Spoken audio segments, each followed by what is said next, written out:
Mic's on. Now we need to shut up. Good. Hello, my friends. Hi. I wanted to set the right expectations, but I think it's fine. So, no. It will not be the best presentation ever. So please be prepared. We're talking about behaviors now. And since this is a keynote about behaviors, let's talk about culture. Woo! Yay! Because we normally talk about, in the last few weeks we talked a lot about behaviors. We have our generation behavior, so it's not entirely a new topic. But what we don't talk about is culture and how behaviors and culture influence each other. Because actually with behaviors and culture we kind of have a chicken egg situation. Is culture influencing behaviors, or is culture the output of behaviors? We don't know. The good thing is that if we realize that behaviors and culture is linked, what we actually can do is also look for examples and input on culture and not only behaviors, which is we have a lot more reading on that. So what we are going to do now, I'm going to introduce you to 6 different understandings of culture. It's not 6 different models, it's just simply 6 different understandings of it. To give a short intro into culture, and then afterwards I'm going to show you 10 principles on how behaviors and culture can be built. And then we are going to do a little exercise, which is not normally for keynotes, but anyway, that's good after lunch. Good, so the first one. Culture is how organizations do things. Aristotle said, we are what we repeatedly do. And what this definition of culture does, it takes away the kind of people side of the whole culture definition. So it takes away the values and the feelings and says that the more important part is what people do and not what people say and think in the organization. And also puts the focus on the forces that build the culture, for example, processes, structure, and reinforcements or incentives, which leads us to the question, are these forces, or processes, culture, incentives, built by a certain culture, or is the culture that builds these forces? So again, kind of chicken and egg situation. We don't know which comes first, but we do know that also processes and structure and incentives influence organizational culture. The second one, in large part culture is a product of organization, which puts focus on the incentive system alone. So we can predict what people do by knowing what they're incentivized to do. Incentives can be monetary or non-monetary. In ISAC, we normally do non-monetary incentives. But if we know that a certain action is connected to an incentive, it probably is more predictable that people will do this action than if it's not incentivized. Again, same situation as before. Are these incentives coming from a certain culture, or are the incentives building a certain culture? Again, we don't know what comes first, but we know that culture and incentives are kind of linked and that we can influence the culture through incentive. Yeah, the other one is organizational culture, is the sum of values and rituals which serve as glue to integrate the members of the organization. The first one was all about what we do. This definition says that culture is not only what we do, but also why we do things. So it places a lot of emphasis on the value system, on the mindset that an organization has. And it also puts a lot of importance on certain symbols that exist within an organization. And for example, a symbol can also be a language. So for the abbreviations we use in ISAC already imply a certain culture and a certain mindset. that shapes the organization. Then a favorite picture of all. Organizational culture, civilization at the workplace. This sees culture as a certain control system. It norms what people in the organization do and think, and again incentivizes it, but also wrongdoing and wrong thinking is then sanctioned. And it aligns the members' view and also the members' view and the members' values into a certain direction. And also, since we are comparing it to civilization, it also implies that organizational culture can evolve and is not static. It also means that we can look at what a certain organizational culture implied for the survival of the organization. Because what culture also does is in situations of stress and of high survival situations, it is the thing that moves the organization forward or holds it back. And if we can see an organization that survived, like us, we survived for the last 60 years, what we can do is analyze what kind of culture brought us to this point.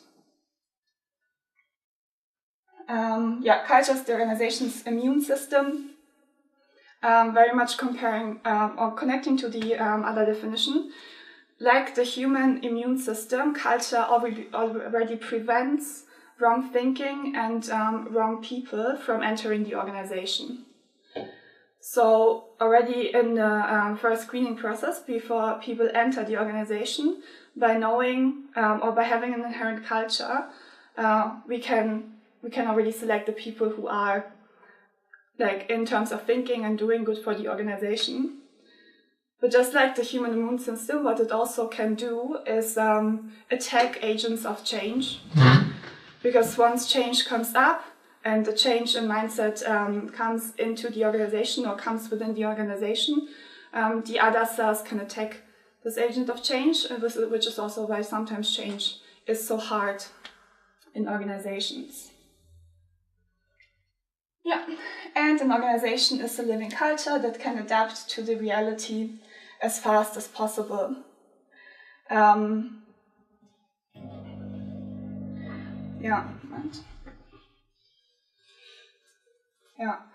This is, I think I said it before in the house space, like I think yesterday. What this underlines is that culture is not a desired, like, one state that we work towards, and it's also not something that is a big project, and then once it's done, we don't talk about culture anymore, but it is an evolutionary process that step by step is just part of the normal, that's called working routine, because culture is not something that is static, but that has to evolve with the people and with the organization, and also especially with the time, in order for organizations to be competitive. So these are like 6 different views on how organizational culture can look like and how it is connected to the processes and the people. The good thing is, since there are so many, we can also just try a lot of different things and see what brings us to our desired state. What I would like to show you now is there are 3 dimensions on how culture can be aligned, right? So culture in terms of in all layers of the organization, but also in all processes of the organization. And the first one is symbolic reminders, so artifacts that are entirely visible. The most obvious symbolic reminders, the Isaac Way. Everyone has access to it and everyone sees it on conferences, but also other things within groups, like for example in the MC we have the conversation rules, right? This can also be like a symbolic reminder of how we want to behave and therefore also how we shape our culture. Then keystone behaviors, so recurrent acts that trigger other behaviors and that are both visible and invisible. I was thinking about an example, and the easiest one that I could think of was, for example, this whole thing of when someone shouts, "Hey Isaac," we reply yo bitch, and then the behavior that it implies is attention. Because saying hey Isaac means that someone wants to talk, and then the group or the plenary or whatever is then paying attention to that person. And the mindsets, attitudes and beliefs that are widely shared but are exclusively invisible. So this comes back to this point of by our recruitment system itself, we are already getting people into the organization who share a certain mindset, but who are then shaped even more by the things we talk about during SEMs, during team meetings, during plenaries, during conferences. Yeah. And the reason why we are talking about behaviors currently, or why we are focusing on behaviors, is because newcomers who are coming into the organization are expected to learn common working and interacting patterns by observing and duplicating. So a new member that comes into the organization can actually see behaviors. Even if they are not as obvious to us, a newcomer can already see, because they see the difference, right? They were in a different working environment before, which might be university, school, and then they come into an ISEC team and they can see how the people interact and behave, and what we are actually, what we know from our social context and also from school, and what we learn in universities. Once we come into a new social context, we observe and we duplicate to become part of a group. For example, if I go to a hard rock concert dressed in a pink dress, right, I get very strange stares. And then I realize, also by observing the other people's clothing style, that I'm not appropriately clothed. So when I go to a hard rock concert again next time, I dress differently. And this is like very obvious, but still also when our EPs go abroad, what we also teach them in OPS or OP course, at least what I did when I did the last time, is when you come into a different culture, you first observe. If you don't know what to do, observe other people and then duplicate. Yeah, this is why behaviors have such a big impact on also the organization's progress, because they're a sustainable way of shaping good behaviors, but they're also a big disruptor when it comes to bad behaviors. Good. Now I brought you 10 principles of organizational culture. So first one is working with and within your current cultural situation. Change behaviors and mindset will follow. Focus on critical cue behaviors. Deploy your authentic informed leadership. Don't let your formal leaders off the hook. Then link behaviors to business objective. Demonstrate impact quickly. Use cross-organization methods to go viral. Align problematic or programmatic efforts with behaviors. And actively manage your cultural situation over time.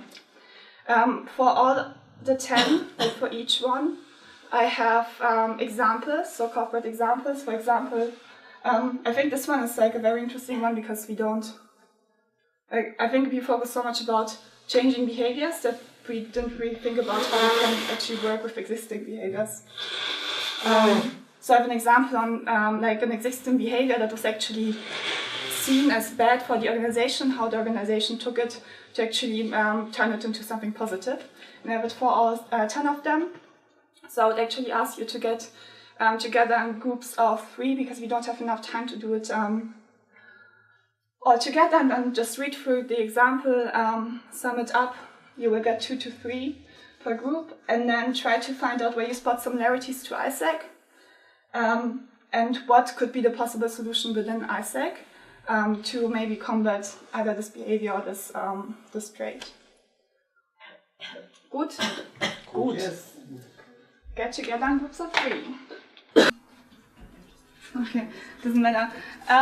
Yeah, we don't have the time to read, like for everyone to read through everything and then to exchange opinions from everyone, but I would like to maybe just hear from one group what they thought we could do or what they learned.